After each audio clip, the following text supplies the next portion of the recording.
Сайхан мэцгийн үзэгчтэй лав гарагийн өндөр хаан мэдээллийн хөтөлбөр эхлэхэд бэлэн болсон байна. Та бүхэн шинэ мэдээлэлд анхаарлаа хандуулно. Маргааш 9-р сарын 1-ний өдөр энэ өдөр хот гэлтгүй орон нутгийн энгийн үеийнхээс илүү автомашины хөдөлгөөн эхсдэг. Үүнийгээ дагаад сургууль цэцэрлэгийн ойр орчим зогсоолууд дээр төвжрэл саатал үүсэх хандлагатай байна. Хинтээ аймгийн хувьд хэрлэн 1-р сургууль болон 9-р цэцэрлэгийн ойр орчим зам тээврийн хөдөлгөөн эхсдэг бөгөөд үүнийгээ дагаад зөрчил ослууд гарах эрсдэл өндөр байдаг. Тэгвэл маргаашнаас замын хөдөлгөөний дүрм зөрчсөн болон 1-р регнэнд машина удаан хугацаагаар тавьсан тохиолдолд ажилтны машин дуудаж ачна гэдгийг замын цагдаагийн тасгаас мэдгдлээ. Улаанбаатар хот гэлтгүй орон нутагт хичээл сургуулийн үйл ажиллагаа эхэлсэн үед зам тээврийн хөдөлгөөн эрс нэмэгддэг. Хинтээ аймгийн тухайд сургууль цэцэрлэгийн хичээл эхлэх цаг болоод тарах цагт сургууль орчмын бүсэд тээврийн хөдөлгөөн ихсэж зогсоодлын асуудлууд хөндөгддөг байлээ. Тухайлбал хэрлэн 1-р сургуулийн ойр орчимд ачаалал үүсч түүнийгээ дагаад зам тээврийн зөрчлүүд ихээр гардаг. Үүнтэй холбоотойгоор иргэдэг бухимдуулдаг байсан асуудал нь 1-р сургуулийн автомашины зогсоолын асуудал байсан бөгөөд өнгөрсөн хичээлийн жил энэхүү асуудлыг шийдэх үүднээс хэрлэн сумын засаг даргын хамгийн газрын зүгээс нэмэлтээр сургуулийн урд талд шорон зогсоолыг бий болгож өгсөн билээ. Гэвч иргэд зориултын автомашины зогсоолд машина байрлуулахгүй 1-р игнэн дээр машина төр болон удаан хугацаагаар байршуулсаар байдаг байна. Харин маргааш 9-р сарын 1-ний өдөр бөгөөд энгийн үеийнхээс илүү замын хөдөлгөөн нэмэгдэх хандлагатай тул замын цагдаагийн албаагчид зам тээврийн зохицуулт хийж ажиллах бөгөөд зориултын бус газар машина байршуулсан болоод 1-р игнэн дээр удаан зогссон машинуудыг ажилтны машин дуудаж ачна гэдгийг анхаарууллаа. За маргааш 9 сарын 1 болж байна. Үүнтэй холбоотойгоор хөдөлгөөний эрчим маш их ихсэж байна. Энэ нь болохоор сургууль орчмын бүсэд хөдөлгөөн ихсэж байна. Энэ үүнээс шалтгаалan төгжрэл саатал ялангуяа 1-р сургуулийн орчимд их үүсдэг. Энээс иргэдийн бухимдал маш их төрдөг. Энэ болохоор зогсоолын талбайг, тээврийн эрслийн зогсоолын талбайг сургуулийн баруун талд шийдэж өгсөн байгаа. Нэмэлтээр мөн давхар сургуулийнхаа замынхаа урталтаар шийдэж өгсөн байгаа. Энэ зогсоолуудаар тээврийн эрслүүд маань зөв байршуул, эцэг эхчүүд маань зөв байршуул тээврийн эрслээ зогсоох шаардлагатай. За үүнээс үндэслээд маргааш ачилтын машиныг мөн бас байршуулад 1-р игнэнд буруу байршуулсан, 1-р игнэнд удаан зогсоосон, төр бие удаан зогсоосон тээврийн эрслүүдийг төр саатуулах байранд журамлах тийм шаардлага гарч байгаа. Энэ нь болохоор нөгөө хүүхдийг зам тээврийн осолд өртөх эрсдэлд маш өндөр дагуулдаг энэ тээврийн эрслийн хөдөлгөөн өгсөний улмаас тиймээс цагдаагийн газраас тээврийн эрслүүдэд замын хөдөлгөөний дүрмээ зөрчиж байгаа. Тээврийн эрсэл жолооч нарын эрслийг ачих тийм шаардлага гарч байгаа. Үүнийг бас жолооч нарт бас анхааруулж байна. За сургуулийн орчин буюу цэцэрлэгийн бүс орчимд тээврийн эрслийн хурдыг 20 км/цагийн хурдтай явахыг мөн бас дүрмээ баримталж зөв соёлтой оролцож явахыг та бүхэнд анхааруулж байна. Хэрлэн сумын хувьд 1-р сургууль болон 9-р цэцэрлэг баг тэмүүжин цогцлбор сургуулиудын ойр орчимд хичээл эхлэх болон тарах цагт төгжрэл саатал нэлээдгүй үүсдэг. Хэрлэн 1-р сургуулийн автомашины зогсоолыг сургуулийн баруун хойд талд шийдсэн хэдий ч иргэд сургуулиас хол гэх шалтгаанаар сургуулийн урд талын зам дээр замын хөдөлгөөний төр болон удаан зогсох тэмдэглэлийг байрлуулсаар байтал зөрчиж машинаа 1-р игнэн дээр байрлуулж орхидог байна. Энэ төрлийн зөрчилтэй холбоотойгоор өнгөрсөн хичээлийн жилийн үеэр хүүхэд сургуулийн ойр орчмын бүсэд зам тээврийн осолд өртсөн тохиолдолд бүртгэгдсэн билээ. Тиймээс эцэг эх жолоочдыг сургууль цэцэрлэгийн бүсэд замын хөдөлгөөнд соёлтой оролцож зориултын зогсоолд машина байрлуулж байхыг албаагчид зөвлөж байна. Дараагийн мэдээнд анхаарлаа хандуулно. Хинтээ аймгийн Бэндэр сумаас Дорнод аймгийн Хилийн цэргийн тэг 198 дугаар ангид албаа хийж байгаа мөнгөн төгсөн шилдэг хугацаа цэргийн албан хагаш болж 10 хоногийн чөлөөгөөр шагнууллаа. Дорнод аймгийн Халахгол сум дахь Бүгд найрамдах Монгол ард улсын Хошообаатар Хорлоогийн Чой Балсангийн нэрэмжит Сүхбаатар цэргийн гавьяаны Улаантугийн Байлдааны гавьяануудад Хилийн цэргийн тэг 198 дугаар ангиас жил бүр уламжлалт болгон зохион байгуулдаг хугацаа цэргийн албаагчдаа сэтгэл зүй бие бэлтрэн бэлтгэжилтийг хангах цэргийн хэргийн мэдлэг ур чадварыг дээшлүүлэх өөртөө итгэх итгэлийг төрүүлэх албаараа бахархах үзлийг төлөвшүүлэх зорилгоор шилдэг хугацаа цэргийн албаагч тэмцээнийг зохион байгуулдаг байна. Энэ удаагийн тэмцээний ялагчаар Хинтээ аймгийн Бэндэр сумаас албааж байгаа дэд төрөж мөнгөн төгс шалгаж орон нутгийн 10 хоногийн чөлөөгөөр шагнагдаж гэртээ ирлээ. Түүнийг Чингисийн талбайд ээж уужим жаргал тосон авч алт цэнхэр хатаг мөнгөн аяхтай сүтээ өгцсөн юм а. Маш их сайхан байна. Гинти явдал болж байна. Би өөрийгөө маус тактикийн тэмцээнд төлөвлөнө гэж боддог тэгээд. Өөрийнхөө хүч хөдөлмөрөөр 10 хоногийн чөлөөгөөр шагнаж Хэдийн цэргийн техник 198 дугаар ангийн хамт олондоо маш их хэрэлж байна.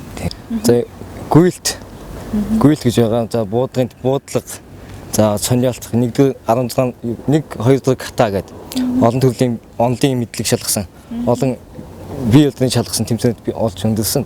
Энэ бол энэ үед энэ тэмцээнд төсөнд маш их хэрэгтэй байна. Маш их олон зүйл болсон. Тэгээд цэргийн эрдэм шамдан суралцаад олон хүүхдүүдийн мөзөр хэсэд албаа агаад их ахлах дараас өгсөн үүрэг даалгаврыг цаг тухайд нь биелүүлээд олон хүнээс өгдөг гэж бүх зүйлийг төсөвчрийг бүгдийн солсон байгаа. Тэгээд хилийн техник зүйн нэмдэн гэж домогт хаалахгүй л байтраад бол одоо 1900 одоо дэлхийн 2 дугаар дайны үлгэн болсон түүхт тийм домогт ариун дагшин тийм онгон байгальтай маш сайн газар байгаа. Энэ өвөрөө онцлогтой. Хилийн техник зүйн нэмдэн ангийн хамт олон болон дугаар салбарын хошууч Батцуултай хамт болон Ахмад Баяр Тулга за ахлагч Баттай ингээд бүх хүмүүст одоо их зааж юм хүм зааж зөвсөн одоо маш их хэрэгтэй байна. За ингээд сэтгэл зүйн хамт олон болон Болбаатар дэд толгондотой сэтгэл зүйн хангалттай хамт олонтой маш их баярлж байна. Тэгээд эр цэргийн албаа нэр хүндтэй хаагаад ирж байгаа ээжийн туйлын баяртай байна. Тэгээд намар хүүгээ үдэжсэн одоо тэгээд нэг жилд ороод өнгөрчлөө. Тэгээд хүүгээ хүлээж авах энд ирээд байна. Чи төсвөр төчээртэй хатуужилтай тийм байх гэж байна. Наадтай байна. Хүүгээрээ бахарах гэж байна. Тийм бид бүхэн азтай байна. Хилийн цэргийн техник зүй 98 дугаар ангийн орлогч дарга дэд хурандаа Болбаатар хэлэхдээ Хинтэй аймгийн цэргүүд бие бэлдэр сайтай морь малтай харьцагтай ирэмгийн Хилийн мананд явахдаа шөнө өдрөөр үүрэг гүйцэтгэхдээ чадамгай байдаг гэлээ. Ер нь Хинтэй аймгаас бид нар хугацаа цэргийн албаас байнга татдаг. 2017 он санж байна 5000 цэргийн баярыг хүртэл Хинтэй аймагт хийж ирсэн. Одоо тэрнээс хойш үргэлжлүүлээд мөн Хинтэй аймгаас татж байна. Хинтэй аймгийн цэргүүдийг нэг одоо яг Хилийн цэрэг татах нэг онцлог нь нөгөө одоо Хилийн манаанд явах. За байгаль цаг уурын хүндрэлтэй нөхцөлд үүрэг гүйцэтгэх өдөр шөнийн цагт гэдэг юм уу. Тэгээд одоо албаны амьтад морьтой акттай харьцах гэдэг юм уу. Тийм юм талдаа бол Хинтийн цэргүүд одоо илүү байдаг тэр чиглэлээр тал руугаа илүү өндөг байдаг. Ер нь сүүлийн үед одоо тэгээд ихтэй сургууль төгссөн ийм цэргүүд их ирж байгаа. Ер нь цэргийн албанд одоо ирэх цэргүүдийн сонирхолж гисэн их нэмэгдэж байгаа. За дараагийн мэдээ. Хичээл сургуулийн үйл ажиллагаа эхэлж байгаа энэ үед орон нутгаас Улаанбаатар хотыг зорих оюутан сурагчдын тоо ихсэж зочигч тээвэрлэлтийн тоо нэмэгддэг. Тиймээс улсын хэмжээнд оюутан тээвэр хэсэгчилсэн арга хэмжээг зохио явуулж байгаа бөгөөд үүний хүрээнд Хинтэй аймаг дахь цагдаагийн газрын замын цагдаагийн тасгаас зочигч иргэдийг баталгаа тээврийн хэрэгслээр зочиж аюулгүй байдлын бүрэн бүтэн байдлыг хангаж явахыг анхаарууллаа. Улсын хэмжээнд оюутан тээвэр хэсэгчилсэн арга хэмжээг зохио явуулж байна. Шинэ хичээлийн жил эхэлсэнтэй холбоотойгоор хөдөө орон нутгаас Улаанбаатар хотыг зорих оюутан сурагчдын тоо эрс нэмэгддэг бөгөөд үүнийгээ дагаад зам тээврийн хөдөлгөөн ихсдэг. Тиймээс энэ үед зочигч тээврийн үйлчилгээнд хүн тээвэрлэх журам зөрчих болоод гарч болзошгүй зам тээврийн осол гэмтлээс урьдчилан сэргийлэг замын хөдөлгөөний аюулгүй байдлыг хангах чиглэлээр тухайн арга хэмжээг зохио явуулж байгаа илээ. Үүний хүрээнд Хинтэй аймаг дахь цагдаагийн газрын замын цагдаагийн тасгаас Чингис хотоос Улаанбаатар хотын чиглэлд зорчиж буй нийтийн тээвэр болоод тээврийн хэрэгслүүд хянах шалгалтыг хийж ажиллаж байна. Ядаас зорчигчд маань оюутан тээвэр хэсэгчсэн арга хэмжээний хүрээнд одоо Хинтэй Ундрахаан чиглэлээс Улаанбаатар хотын чиглэлд зорчих тээврийн хэрэгсэлтэй хөдөлгөөнд оролцох, замын хөдөлгөөнд оролцохдоо аюулгүй байдлаа нэгдүгээр хангаж, зорчигчдын аюулгүй байдлыг хангаж, ашаа тээвэрлэх журмыг баримталж замын хөдөлгөөнд соёлтой оролцъё. Баталгаатай тээврийн хэрэгслээр хот хоорондын зорчих хөдөлгөөнд үйлдэхд анхаарах хэрэгтэй байна. Тийм учраас баталгаагүй тээврийн хэрэгсэл буюу одоо фэйсбүүкээр элдв явуулж байгаа шуудангийн үнээр хям тусар хүн авч Улаанбаатар хот явна гэсэн зарын дагуу битгий зорцсоогоорой. Баталгаатай шуудангаараа баталгаатай тээврийн хэрэгслээрээ замын хөдөлгөөнд оролцож байхыг Хинтэй аймаг дахь цагдаагийн газраас уриалж байна. Зуны амралт дуусч хичээл сургууль эхэлж байгаа нь Улаанбаатар явах оюутан сурагчид ирээдүйн тоо их байна. Үүнийгээ дагаад хот хооронд зорчих тээврийн хэрэгслийн тоо нэмэгдэж байгаа юм. Хот хооронд явж буй жолоочдын хувьд тээврийн хэрэгслийн техникийн тодорхойлолтоор тогтоосноос олон хүн тээвэрлэх, хүн зөвөрлөхөд зориулаагүй хэсэг зорчиж суулгах, зорчигчийн хэсэгт гар тээжнээс бусад овор хэмжээтэй ачаа ачах зэрэг зөрчлүүдийн үйлцээр байгаа бөгөөд зам тээврийн осол гэмтэл гарах эрсдэл өндөр байдаг байна. Тиймээс энэ төрлийн зөрчлийг бууруулах үүднээс замын цагдаагийн тасгаас хянах шалгалтыг хийж хот хооронд зорчиж буй нийтийн тээврийн жолооч болоод зорчигч нарын замын хөдөлгөөний аюулгүй байдлыг хангаж ажилласаар байгаа юм а. Мэдээллийн хөтөлбөрт хамтдаа та бүхэнд баярлалаа. Дараагийн мэдээд анхаарлаа хандуулна. Хинтээ аймгийн Ганшир сумын харьяа Түр мөнхийн бүрүү хатны санаачлагаар хөгжил дэвшил эмэгтэйчүүд төрийн бус байгууллагын зүгээс салбарын төлөөлөл болсон эмэгтэйчүүдийг хамруулан итгэл там байгаль далай Улаанүд хоттой танилцах аяллыг зохион байгууллаа. Түр мөнхийн бүрүү хатны санаачлагаар зохион байгуулагдаж байгаа энэхүү танилцах аялал 2 тудагаа буюу 2022 оны 8 дугаар сарын 18-наас 22-ны өдрүүдэд зохион байгуулагдлаа. Энэ удаагийн аялал илүү олон эмэгтэйчүүдийг хамруулсан буюу салбарын төлөөлөл, бүх сумдын эмэгтэйчүүдийн төлөөлөл, малчин эмэгтэйчүүд, төрийн албан хаагчид, боловсролын салбар, эрүүл мэндийн салбар, за мөн хууль хүчний байгууллагын салбарын нийлсэн 120 орчим эмэгтэйчүүд шин дурсамж, шин танил, шинэ мэдрэмжийг төрүүлсэн аялал боллоо. Ихэнх бүсгүйчүүдийн хувьд анх удаага хилээндээ салгаж байгаа бөгөөд сонирхолтой их зүйлийг үзэж харсан сонин аялал байлаа гэмээр тэд онцоллоо. Тэгээ яг энэ аяллаа хувьд гэх юм бол хамгийн баг юм жоохон хоёр нь явж байгаа. Тэгээд бидний хамгийн бяцхан зорилго гэх юм бол бид хоёрын хувьд юм хичнээнээсээ бүлгэр дуурайлал аваад ер нь бол юм амьдралын хэм маяг болоод асууламжлал за тэгээд ер нь бол мэдлэг боловсрлоос нь багч гэсэн хуваалцаж мэдлэг болгож авъя гэсэн зорилготой ирсэн.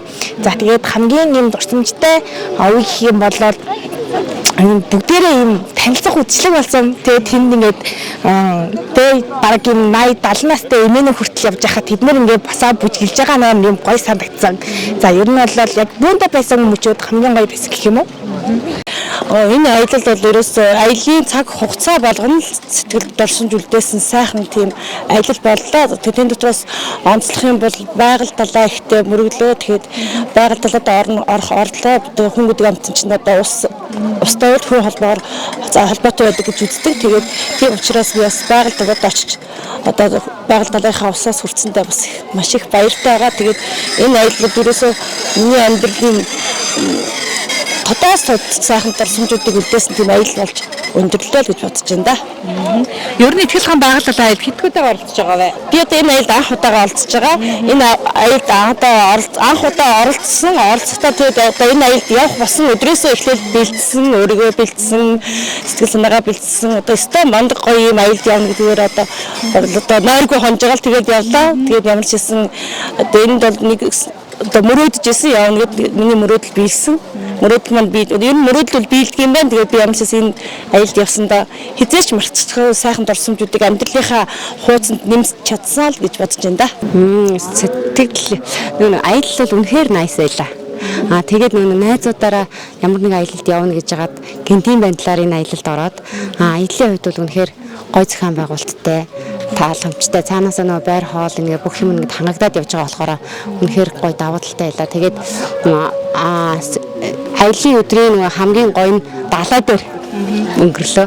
Тэгээд далай дээрх өдөр тэгээд ер нь бол бид нар ч одоо 6 хүн тэндээс гарсан боловч 100 хэдэн хүнтэй ингээд нэг баг болоод буцаж байгаа нь айгу гоё байлаа. Улаанбаатар хотоос дархан чиглэл шөнийн галт тэргэн сууж цааш 3 автобус хүлэглэж Улаанүд хотыг зорих аялал байгаль далайд нар жарахыг харж баясах байгаль далайн эрэгт 2 өдрийн турш дурсамж дүүрэн өнгөрүүлж аялагчдынхаа дунд гар бөмбөгийн тэмцээн, дардсын тэмцээн, үдшийн цэгүүнийг зохион байгуулан шагнал урамшуулал гардууллаа. Улаанүд хотын төв талбай дэлхийн хамгийн том хүний толгой бөхөх хөшөө болох Ленин багшийн хөшөөг үзэж хотын зах худалдааны төвтэй танилцсан юм а. Аялын сүүлийн өдөр олон түмнийг гайхшуулж байгаа шинжлэх ухаан төдийлөн нууцыг нь тайлж чадаагүй байгаа ихтгэл хамт бараалгаж бодож хүсэж явдаг зүйлээ шивнэн даатснаар энэ удаагийн 4 өдөр 4 шөнийн аялал зугаатай дурсамжтай сайхан өнгөрсөн юм а. За бид нар ингэ Улаанүд байгалийн аялалд явцгааж 2 хоног сайхан байгалийн иргэн дээр амарлаа. Энэ сайхан аяллыг зохион байгуулж байгаа Хинтээ аймгийн Унган бүсгүй миний одоо гэрээлийн найзын охин Түмгийн бүрүү хатанда жургийн нөхөртөө үнэхээр их баярлж байна. Улс төрийн карьер ажилд улам их амжилт хүсье. Тэгээд энэ олон сайхан бүсгүйчүүдтэй, энэ олон сайхан эмэгтэйчүүдтэй явж байгаадаа би их баяртай байна. Энэ аяллаа хамгийн ахмад настай юм шиг байна. Энэ сайхан аялалд байгалийн сайханд явхаас гадна энэ олон хүмүүсийн эрчимээр энэ олон залуучуудын дунд явж байгаад үнэхээр тааламжтай, сайхан байна. Аялал чих сайхан болж хүн болгон сэтгэл өндөр инээмсэглэл дүүрэн явж байна. Тэр тусмаа манай автобус бол бүр лидер автобус байлаа. Автобусаараа уралдаан тэмцээнд оролцож хамгийн одоо сайн явсанд үнэхээр автобус хамт олондоо их баярлалаа. Баг хамт олноороо ингээд 3 автобустай аялал маань 4 өдөр 4 шөнө аялал маань маш сайхан болж одоо хамгийн сүүлд ингээд итгэл тамдаа мөнхөх гээд ингээд зогсож байна. Тэгээд ер нь бүхий л юу аялсан газрууд маань дурсамж дүүрэн байсан. За хэрлэн сумаас хэдүүлээ явж байгаа ер нь баг бүртгөнөө ерөнхийдөө ер нь зүс царай харсан хүмүүс л ер нь анх ямар хүмүүс явж байгаагаа ч мэдээгүй. Тэгээд явсан. Тэгээд ерөнхийдөө дандаа ихэвчлэн таньдаг хүмүүс л байна. Салбараас олон төлөвлөлт явж байгаа юм байна. Тэгээд сайхан байна. Сумаасаа зургуулаа ирсэн байгаа. За тэгээ банкны хувийн хвшлийн банкны нэг ажилтан 3 малчин эмэгтэй. За миний би мөн Ахмадын төлөөлөлгээд зургуулаа ирсэн байгаа. Тэгээ аяллаа сэтгэгдлүүл маш сайхан байна. Тэгээд хилийн дээс алхаад аяллах боломжийг олгосон хөгжил төсөл төрийн бас байгууллагын тэргүүн төр мөхийн Пүрэвхатын эгчтэй бол маш их талархаж байна. Тэгээд Хинтээ аймгийн 18 сумаас төлөөлөн эмэгтэйчүүд ирэлцсэн байна. Тэгээд аяллаа хугацаанд энэ нийттэйгээ танилцлаа, ажлын туршлага солилцлоо, эмэгтэйчүүдэд өөрсдийнхөө үзэл бодлыг солилцлоо, маш сайхан байлаа. Олуулаа оролцож байна те. Ер нь та олуулаа оролцож байна. Бид маш өндөр. Маш тий ийм сайхан аялалд урьсан Дөө Пүрэвхатанда их баярлж байна. Төрмөхийн Пүрэвхатны санаачилсан хөгжил дэвшил эмэгтэйчүүд төрийн бас байгууллага нь шин тутамд байгуулагдсан ашигын төлөө бус Хинтээ аймгийнхаа эмэгтэйчүүд хөгжил дэвшлийн төлөө байгуулагдсан байгууллага юм а. Тэрээр энэ байгууллагаараа дамжуулан бүсгүүчүүдийн хууль эрх зүйн мэдлэгийг тэлэх, шин сонин содон санаачлаг өрнүүлэх, нийгэмд эерэг үр амьсгалыг бүрдүүлэх чиглэлээр олон ажлыг төлөвлөж эхнээсээ ажлууд нь хийгдэж байгаа гэлээ. Хөгжил дэвшил эмэгтэйчүүд төрийн бас байгууллага маань одоо 2 дахь удаага энэ ихтгэл там болоод байгаль нуурын аяллыг Хинтээ аймгийнхаа олон 100 эмэгтэйчүүдийн донд одоо ингээд зохион байгуулж байгаа. Энэхүү аяллаа маань гол зорилго бол одоо бас бид бүхэн нэг нэгнээсээ туршлага судлах, туршлагаа хуваалцах мөн одоо энэ сайхан одоо аялал хийж, дурсамж бүтээж тэгээд нэг нэгнээсээ сайхан бас энергич хүчийг авч ийм сайхан аяллыг зохион байгуулж байна.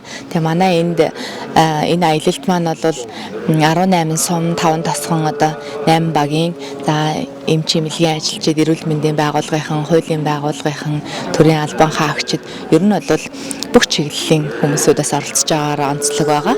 Тэгээ бид бүхэн маань бол 4 өдөр 4 шөнийн аяллыг маш сайхан одоо төрсэн эгч дүү шиг, ахын дүүс шиг одоо туршлагаа хуваалцаж сайхан байна. Энэ аяллыг цааш нь жил бүр уламжлал болгон зохион байгуулж нутгийн бүсгүүчүүд эмэгтэйчүүдээ олон зүйлийг үзүүлж таниулах, тэдний дуу хоолой болж ажиллах зэрэг олон бүтээж санаачлагтай ажлыг хөгжил дэвшилт эмэгтэйчүүд төрийн бас байгууллагын тэргүүн Пүрэвхатан санаачилсаар байна гэлээ.